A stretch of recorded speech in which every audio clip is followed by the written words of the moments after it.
Hello friends, welcome to life experience education. आज हम आपके साथ डिस्कस करने जा रहे हैं RRB group D previous year question paper series का पार्ट मैथमेटिक्स। ये मैथमेटिक्स की हमारी क्लास नंबर 8 है और ये जो क्वेश्चन पेपर है आरआरबी ग्रुप डी 1 अक्टूबर 2018 का शिफ्ट सेकंड का ये क्वेश्चन पेपर है। मिशन है हमारा रेलवे पार और ये जो आप देख रहे हैं ये है total syllabus RRB group D का। 4 पार्ट में डिवाइडेड है और 100 क्वेश्चन इससे टोटल पूछे जाते हैं और आपके पास टाइम ड्यूरेशन जो रहता है 90 मिनट का टाइम ड्यूरेशन आपके पास रहता है। तो आइए स्टार्ट करते हैं बिना किसी देरी के क्वेश्चन नंबर फर्स्ट के साथ। एक इक्वेशन दी गई है 396 माइनस 39.4 माइनस 3.96 माइनस 0.396। इसको आपको इसका फाइनल आंसर आपको बताना है। तो ये आप इस तरीके से कर सकते हैं, 396 माइनस इन सबको आप ऐड कर दीजिए। तो 39.6, 3.96 और ये हो जाएगा 0.396 को आप ऐड कर दीजिए। तो ये हो जाएगा 6, ये हो जाएगा 15, 1 आ जाएगा कैरी 10 और 19 यानी कि ये आ जाएगा 9 और पॉइंट यहाँ से आ जाएगा फिर से 1 कैरी 10 13 और ये आ जाएगा 1 कैरी के साथ 4 43.956 को इसमें से आप सब्सट्रैक्ट कर दीजिए 43.956। तो ये सब्ट्रैक्ट करने के बाद आपके पास आ जाएगा 352.044। तो ये कौन सा ऑप्शन है? बी नंबर का ऑप्शन है, यानी कि बी इसका हो जाएगा करेक्ट आंसर। नेक्स्ट क्वेश्चन की तरफ चलते हैं। क्वेश्चन नंबर सेकंड है, सिंप्लीफाई करना है, सरलीकृत करें, आप इस रूप को बताना है। 3.6 प्लस 6.4 ब्रैकेट में है 3.6 माइनस 6.4। तो इसको आप इस फॉर्म में भी लिख सकते हैं a प्लस बी और ये बन जाएगा a माइनस बी। तो ये आ जाएगा a square minus V square, इस फॉर्म में भी लिखा जा सकता है या फिर डायरेक्ट आप इसको सॉल्व कीजिए। 3 और 6 ये हो जाएगा 9 और 0.6 और 0.4 ये हो जाएगा 10 और यहाँ से माइनस कर दीजिए तो ये माइनस 2.8 आ जाएगा, माइनस फिर आ जाएगा ये 3.6 माइनस 6.4 का होल स्क्वायर है ये, है ना। ये क्या है? होल स्क्वायर है इसका। तो इसको आप कर दीजिए, ये आ जाएगा कितना आपके पास? ये आ जाएगा माइनस 2.8 का होल स्क्वायर। तो ये आ जाएगा, यहाँ से बन जाएगा 28 माइनस का और माइनस का ये बन जाएगा क्या? 7.84। 28 का होल स्क्वायर क्या हो जाएगा? 784 और इसका 0.2 अंक बाद दशमलव लग जाएगा तो 7.84 और ये इस तरीके से कितना आ जाएगा? -35.84 इसका हो जाएगा करेक्ट आंसर, यानी कि सी हो जाएगा करेक्ट आंसर। यहाँ से आप डायरेक्टली भी कर सकते थे, इसके बाद आपको सॉल्व करने की ज़रूरत नहीं थी क्योंकि एक एक ऑप्शन जो है माइनस में है, वो है ऑप्शन नंबर सी। सी हो जाएगा करेक्ट आंसर। नेक्स्ट क्वेश्चन की तरफ चलते हैं। क्वेश्चन नंबर थर्ड है, find the least number which should be multiplied to 63368 to make it a perfect square. यानी कि एक नंबर है, उसमें कम से कम संख्या ज्ञात करें जिसे इससे पूर्ण वर्ग बनाने के लिए गुणा करें। तो इसके फैक्टर कर लीजिए आप। सबसे सिंपल तरीका है, इसका फैक्टर आप कर लीजिए। तो इसका फैक्टर करने के लिए आप इसको 2 से डिवाइड कीजिए तो ये आ जाएगा, डायरेक्टली 4 से डिवाइड कर दीजिए इसको तो ये आ जाएगा कितना आपके पास? 15842 ये आ जाएगा। फिर 2 से डिवाइड कर दीजिए तो ये आ जाएगा 7921। अब जो 7921 है ये किसका स्क्वायर है? तो ये है 89 का स्क्वायर। 89 का स्क्वायर है, यानी कि 89 का स्क्वायर ये हो जाएगा पूर्ण वर्ग और यहाँ पर जो 4 है ये ऑलरेडी पूर्ण वर्ग है, यानी कि 2 इंटू 2। अब बाकी बचा ये 2, तो इसको पूर्ण वर्ग बनाने के लिए किससे मल्टीप्लाई करना होगा? 2 से मल्टीप्लाई करना होगा तो ये पूर्ण वर्ग बन जाएगा, यानी कि बी इसका हो जाएगा correct answer. Question number fourth है, नेक्स्ट है 1.008। इसका सरलीकृत मान आपको बताना है। तो 1.008 इसका पॉइंट हटाइए तो 3 जीरो नीचे आ जाएगा, ये बन जाएगा। अब इसको आप काट दीजिए तो इसको काट दीजिए आप किससे? 5 दूनी 10, ज़ीरो यहाँ से 5 से नहीं काट के आप इसको काट दीजिए, 4 से काट दीजिए तो ये जाएगा 250 और ऊपर आ जाएगा 252। तो ये बन जाएगा, 2 से फिर से काट दीजिए तो ये 126/125 ये बन जाएगा। अब इसको क्या लिख सकते हैं? इसको लिख सकते हैं 1 सही 1/125। ये इसका हो जाएगा करेक्ट आंसर, 1 सही 1/125, यानी कि बी हो जाएगा इसका करेक्ट आंसर। नेक्स्ट क्वेश्चन है, क्वेश्चन नंबर फिफ्थ है, फिर से सरलीकृत बताना है आपको। 295, फिर है 29.5, फिर है क्या 2.95, फिर क्या है 0.295, ये टोटल उसका है। तो यहाँ से आप 5 आ जाएगा, ये 9 और 5 14 हो जाएगा, एक कैरी आ जाएगा, एक 10 और 17, एक कैरी फिर से आ जाएगा, ये हो जाएगा 10 और फिर से 17, फिर से 1 कैरी, 10 और 2 12, 1 कैरी, और ये आ जाएगा 327.745, 327.745, यानी कि ये आ जाएगा इसका करेक्ट आंसर। ये प्लस साइन है, इसको आप देख लीजिएगा, ये प्लस साइन है। तो इस तरीके से ए इसका हो जाएगा करेक्ट आंसर। नेक्स्ट क्वेश्चन है क्वेश्चन नंबर 7, क्या बोल रहा है?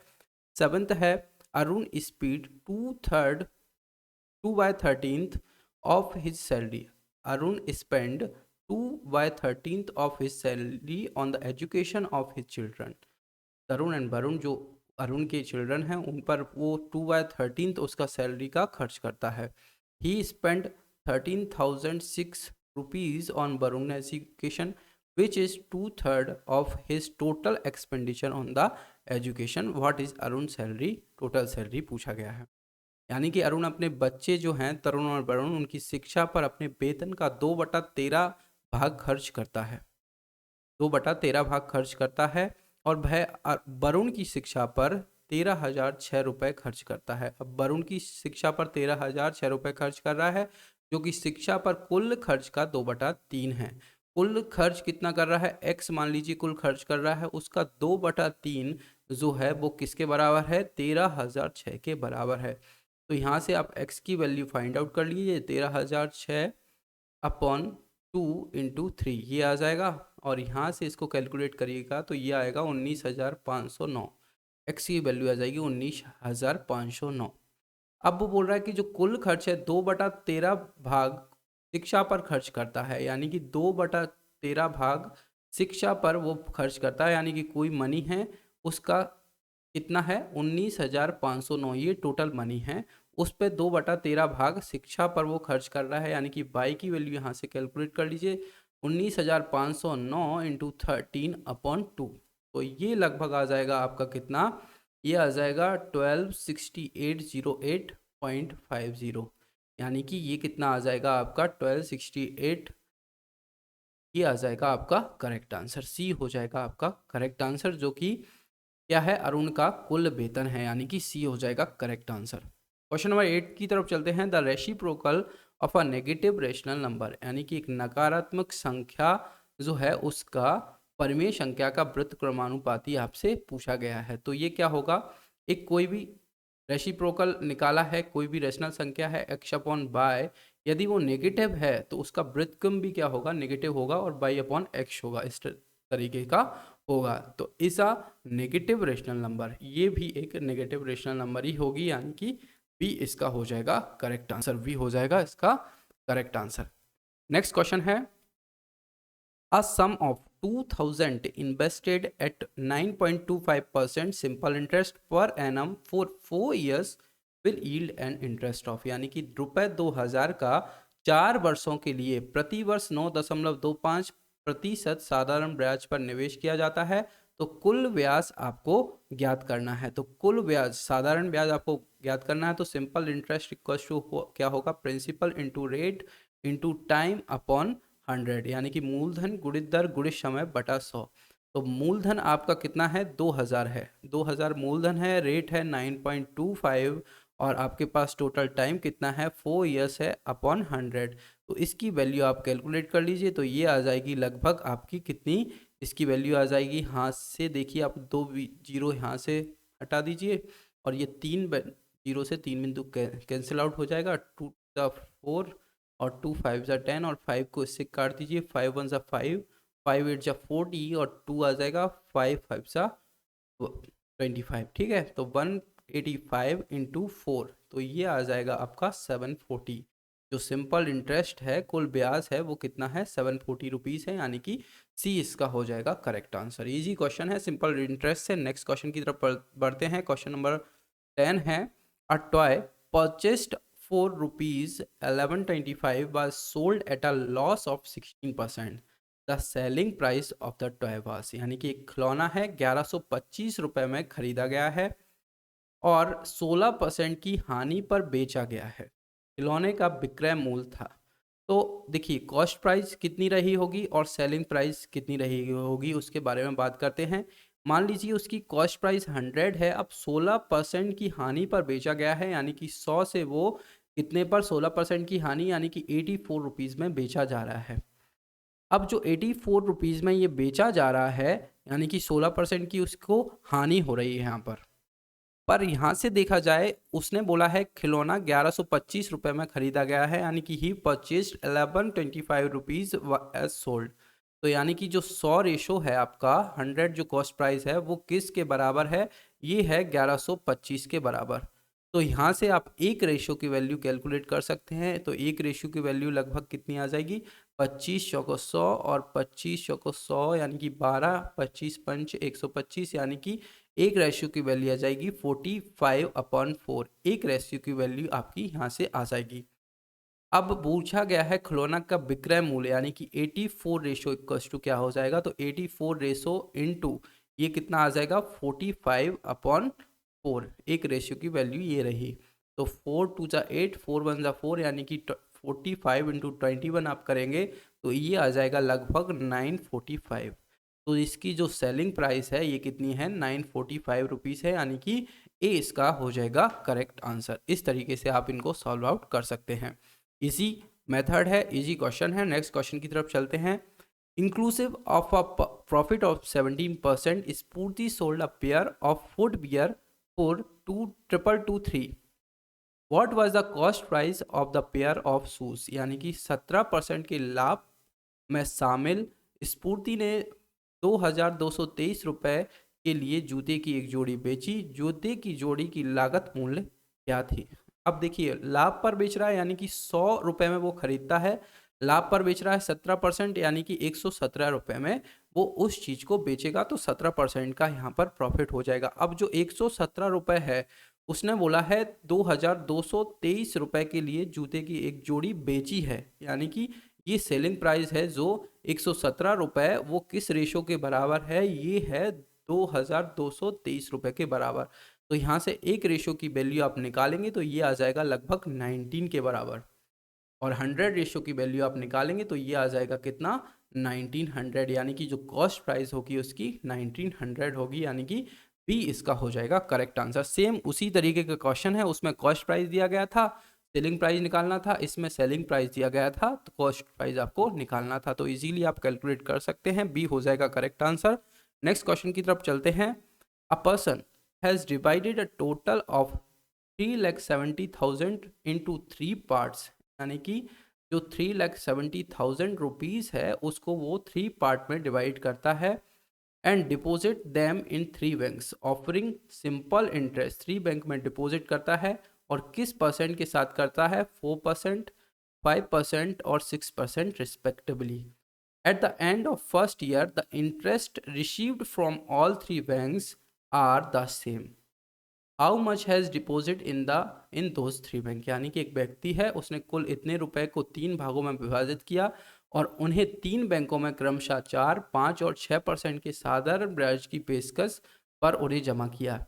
अब बोला गया है कि एक वर्ष के अंत में सभी तीनों बैंकों से प्राप्त ब्याज समान है, यानी कि जो फर्स्ट बैंक है, सेकंड है और थर्ड है, उन तीनों से ही समान ब्याज वो हासिल करता है। तो उन तीनों बैंकों में कितना राशि जमा की थी, तो इसको 2 तरीके से करा जा सकता है। तो फर्स्ट हम इसको किससे सॉल्व करेंगे, ऑप्शंस के थ्रू इसको जाएंगे। तो ऑप्शंस के थ्रू इजीली आएगा, क्योंकि फर्स्ट ऑप्शन जो है 15, 12 और 10, यानी कि 15 चौको 60, 12 पंचे 60 और 10 छंग 60, यानी कि तीनों में ही सेम बोल रहा है।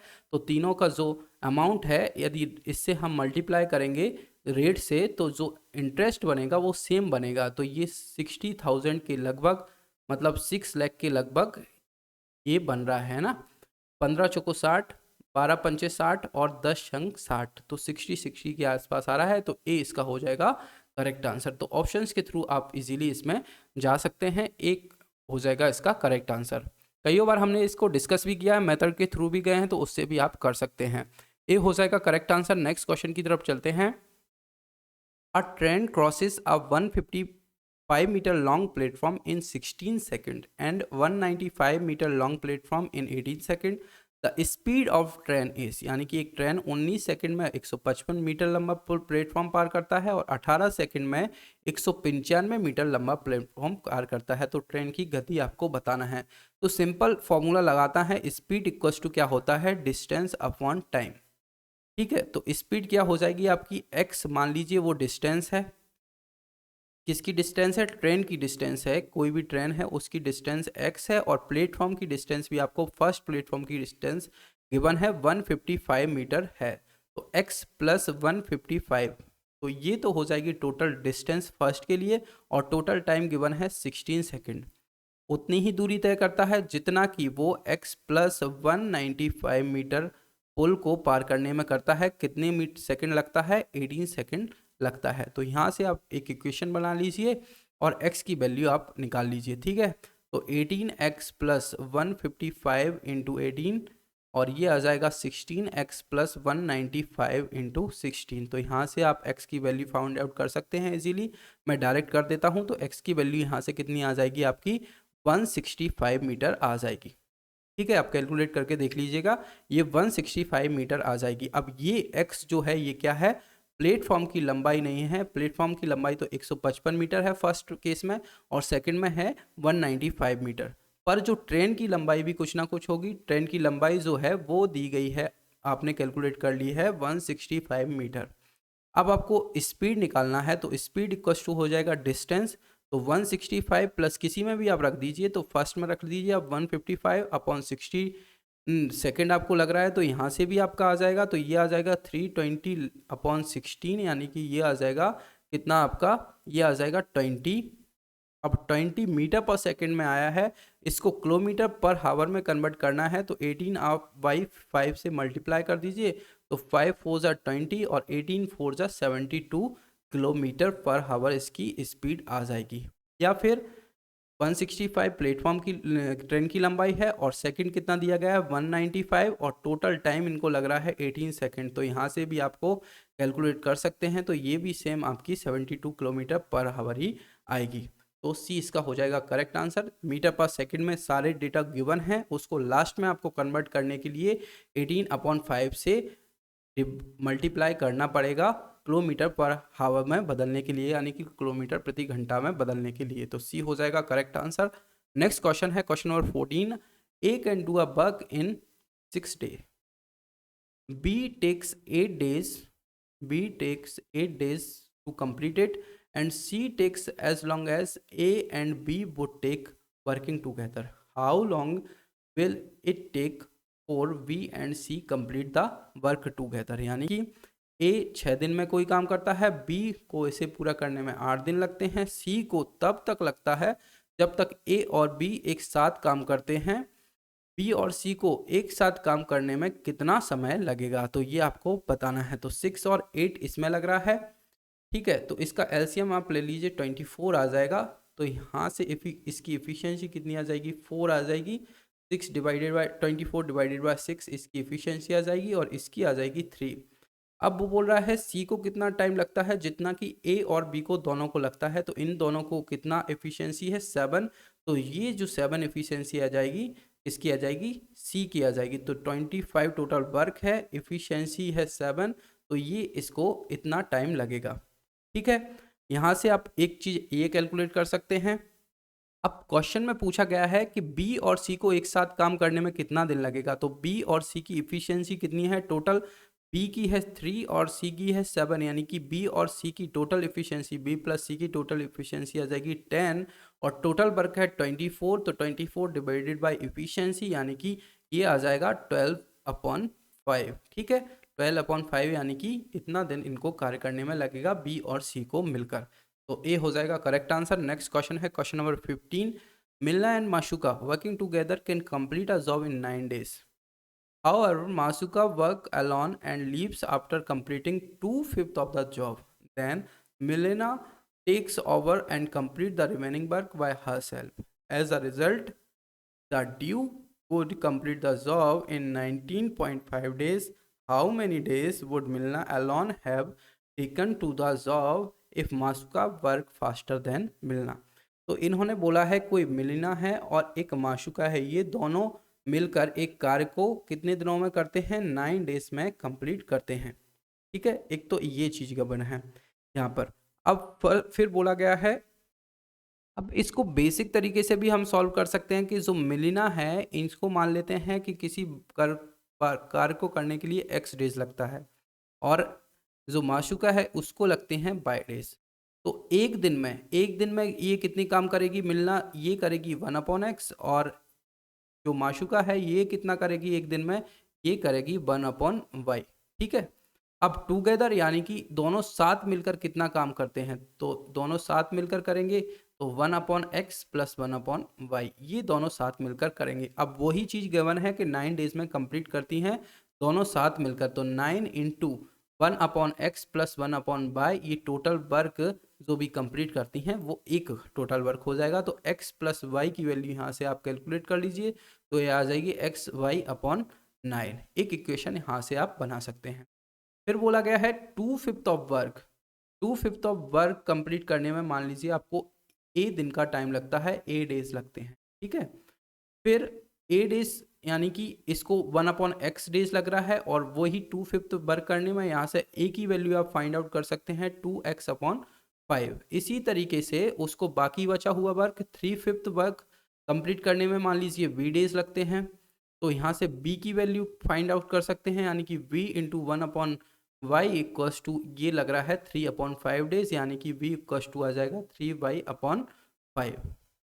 अब a प्लस बी मिलकर, तो a प्लस बी जो है दिया गया है, result the due could complete the job in 19.5 days, यानी कि दोनों को मिलकर काम करने में 19.5 डेज लगता है।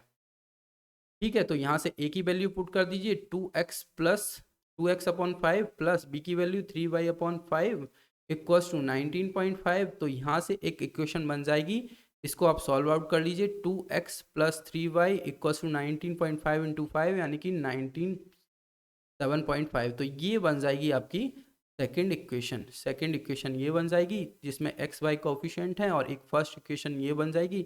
अब इक्वेशन फर्स्ट एंड सेकंड को सॉल्व करके आप इसको कैलकुलेट कर सकते हैं, तो y की वैल्यू आएगी 13 और उसके रिस्पेक्ट में x की वैल्यू क्या आएगी आपकी 29.25।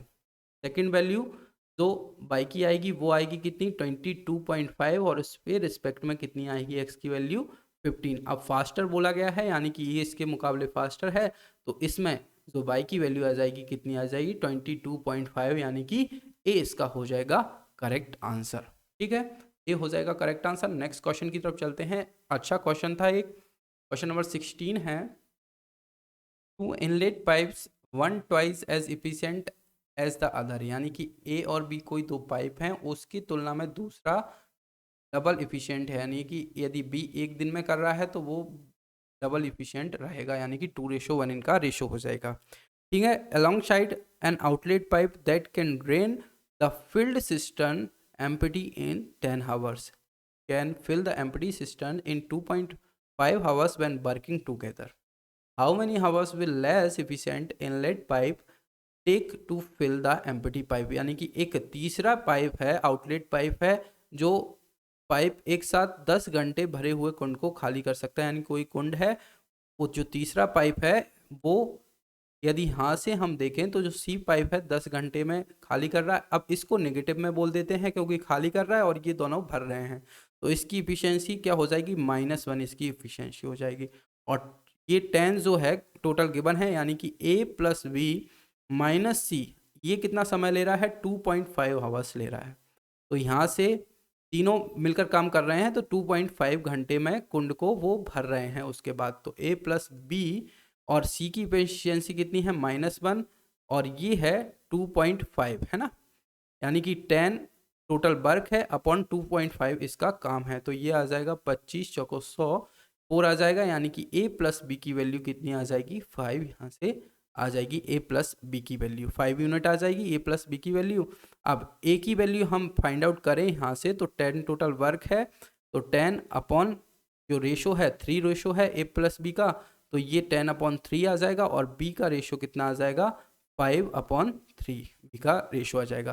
तो टोटल जो है, टोटल तो 3 गिवन है, 2:1 है तो 3 है, और यहाँ से कितना है, फिर इस रेशो से बात करें तो ये 3 आएगा या फिर 6 आएगा। तो ये डबल इफिशियंट है तो इसकी वैल्यू कितनी आ जाएगी, 6 आ जाएगी बी की वैल्यू। तो सी इसका हो जाएगा करेक्ट आंसर, बी की वैल्यू आ जाएगी 6, यानी कि सी इसका हो जाएगा करेक्ट आंसर। नेक्स्ट क्वेश्चन की तरफ चलते हैं। What day would it be on 21 मार्च 2020, यानी कि 21 मार्च 2020 को कौन सा दिन होगा, ये आपको बताना है। अब 2020 की बात करें तो ये किस तरीके से होगा, 2000 प्लस 20 प्लस 20, अब 20 चल रहा है यानी कि 19 बस इसके कंप्लीट हो चुके हैं, तो 2000 यानी कि ये 100 यानी कि 400 से डायरेक्टली डिवाइड होगा तो इसके 0 ऑड डेज हो जाएंगे, 0 ऑड डे, 0 ऑड डे हो जाएंगे। फिर 19 के जो ऑड डे निकालेंगे तो 19 प्लस 19 अपॉन 4, ये आ जाएंगे 2019 तक के ऑड डेज। फिर 2020 यानी कि जनवरी चलेगा, फरवरी चलेगा और मार्च चलेगा, तो जनवरी की 3 हो जाएंगे ऑड डेज, फरवरी का 1 हो जाएगा, और 21 मार्च यानी कि 7 से डायरेक्टली डिवाइड है तो मार्च के जो ऑड डे हो जाएंगे इसमें 0 आ जाएंगे, तो 4 ऑड डे इसमें आ जाएंगे, मंथ के हिसाब से चलेगा 2020 में।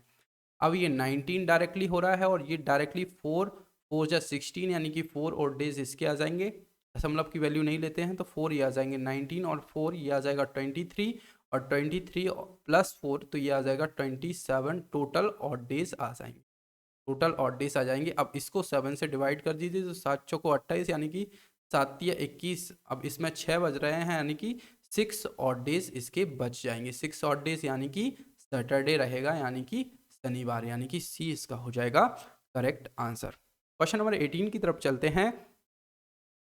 Pipe A can fill an empty system in 4.5 hour, यानी कि एक कोई पाइप है ए, वो 4.5 घंटे में कोई पाइप को वो फिल करता है, यानी कि कोई सिस्टम को फिल करता है। Whereas along with pipe B it can fill in 2.25 hours, यानी कि बी के साथ मिलकर ए पाइप जो है एक उसको फिल करने में 2.25 आवर्स लगता है, ठीक है। फिर बोला गया है if only pipe A is turn on for half hours after which pipe B is also turn off, यानी कि पाइप ए ऑन होता है हाफ आवर के लिए, फिर उसके बाद पाइप बी भी टर्न ऑन हो जाता है। How long will it take in all to fill the system, यानी कि सिस्टम को पूरा भरने में उनको कितना समय लगेगा। तो इसका एलसीएम आप ले लीजिए, इसको इस तरीके से लिख लीजिए 45/10, और इसको लिख लीजिए आप 225/100, या फिर इसको लिख लीजिए आप 45/20, 45 आप एलसीएम ले लीजिए, तो ये आ जाएगा, इसका इफ़िशियंसी आ जाएगी 10, और इसकी इफ़िशियंसी कितनी आ जाएगी 45/45/20, यानी कि इसकी इफ़िशियंसी आ जाएगी आपके पास 20। फिर बोला गया है पाइप ए को टर्न ऑन कर रहा है हाफ आवर्स के लिए, यानी कि ए की इफ़िशियंसी कितनी है 10, हाफ आवर्स के लिए कर रहा है, यानी कि 5 यूनिट ये फिल कर देगा, यानी कि टोटल जो फिल करना है 45 करना है, तो 5 हाफ आवर में ये कर चुका है, 5 कर चुका है, तो 5 इसमें से माइनस कर दीजिए, तो अब कितना बचता है 40 यूनिट बचता है फिल करने के लिए। उसके बाद पाइप ए और बी दोनों ही ऑन हो जा रहे हैं, यानी कि ए प्लस बी इनकी इफिशियंसी कितनी है 20 है, तो 20 इफिशियंसी एक्स से भरेगा तो उसको 40 यूनिट भर पाएगा, तो एक्स की वैल्यू यहाँ से आ जाएगी 2, ठीक है। यानी कि 20 की इफिशियंसी से x घंटे तक कोई पाइप चलेगा तो वो 40 जो यूनिट है उसको भर देगा, 40 यूनिट को वर्क को कंप्लीट कर देगा, तो x की वैल्यू वो कितने घंटे तक चलेगा 2 आवर्स तक ये चलेगा, और हाफ आवर्स पहले ही ये ऐड हो चुका है, यानी कि 2.5 आवर्स, यानी कि 2 घंटे 30 मिनट तक इनको फिल करने में, सिस्टम को पूरा भरने में लगेगा, यानी कि डी इसका हो जाएगा करेक्ट आंसर। नेक्स्ट क्वेश्चन की तरफ चलते हैं। क्वेश्चन नंबर 19 है in a square park having an edge of 25 metre, यानी कि कोई स्क्वायर पार्क है, इसका एज दिया हुआ है 25 मीटर का है, यानी कि जो स्क्वायर है 25 मीटर का है, ठीक है, 25 मीटर का ये स्क्वायर है। अब आगे बोला गया है 2.2 metre wide path run through the centre of the park, यानी कि 2.2 मीटर का पाथ सेंटर से जा रहा है, दो पाथ सेंटर से जा रहा है। इसकी लेंथ भी 2.2 मीटर है और इसकी भी 2.2 मीटर ही है। ठीक है, अब बोल रहा है what will be the total cost of gravelling the path at the rate of 1 per decimetre square, यानी कि जो 1 रुपये पर डेसीमीटर की रेट से उसको पार्क को ग्रेबलिंग करने के लिए, यानी कि उसमें जो भी खर्चा आ रहा है उसको लगाने के लिए कितना अमाउंट देना होगा। तो यहाँ से पहले तो आप एरिया फाइंड आउट कर लीजिए। एरिया कैसे फाइंड आउट करेंगे, इसको नाम दे दीजिए आप, जी पड़ेगा यहाँ से, ये दे दीजिए JK LM, यहाँ पे दे दीजिए PQRS और ये दे दीजिए ABD। ठीक है, अब टोटल एरिया है वो ग्रेवल करना है, ये वाला पार्ट आपको करना है ना, रोड वाला जो है। तो इसका जो एरिया आ जाएगा वो क्या हो जाएगा, PQRS का एरिया प्लस JKLM का एरिया माइनस इसमें से ये कर दीजिए, क्योंकि ये इसमें भी आ रहा है, ये जो कॉमन वाला पाथ है ये वाला इसमें भी आ रहा है और इसके साथ भी आ रहा है, तो इस एरिया को माइनस कर दीजिए, इसको दे दीजिए आप कुछ भी नाम TUVW दे दीजिए। तो इस एरिया को आप इसमें से माइनस कर दीजिए 1 टाइम्स TUVW। ठीक है, तो ये आ जाएगा 25 जो PQRS है, तो इसकी लेंथ तो 25 है, इंटू विड्थ कितनी है 2.2, सेम JKLM 25 इंटू 2.2। अब जो TUVW है तो इसकी जो लेंथ और विड्थ है वो कितनी है 2.2 इंटू 2.2। तो इसको सॉल्व आउट आप कर लीजिए, तो ये आ जाएगा 110 माइनस 4.84, यानी कि ये आ जाएगा फाइनली आपका 105.16 मीटर स्क्वायर, ये आ जाएगा एरिया। अब बोल रहा है 1 स्क्वायर मीटर, यानी कि 1 मीटर स्क्वायर इक्वल्स टू क्या होगा 100 डेसीमीटर स्क्वायर, यानी कि 1 रुपये आ रहा है, यानी कि 105.16 मीटर स्क्वायर है, तो इसको 100 से मल्टीप्लाई कर दीजिए, तो ये आ जाएगा 10516, यानी कि क्या आ जाएगा आपका ए, आपका हो जाएगा करेक्ट आंसर।